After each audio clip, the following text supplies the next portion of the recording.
Assalamualaikum my lovely viewers, this is Aloha Tuber Learning Tutorial channel for you.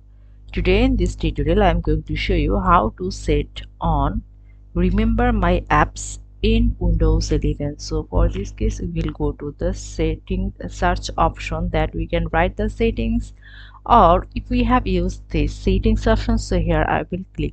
So in settings I will go to the accounts option. So here I am scrolling in below side. Then here the Windows backup, so backup your files apps preference to restore them across this device. So click here.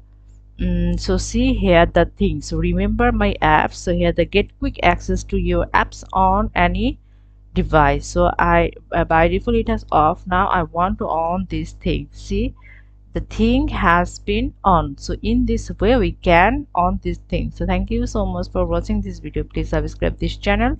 Hopefully this tutorial will help you so much.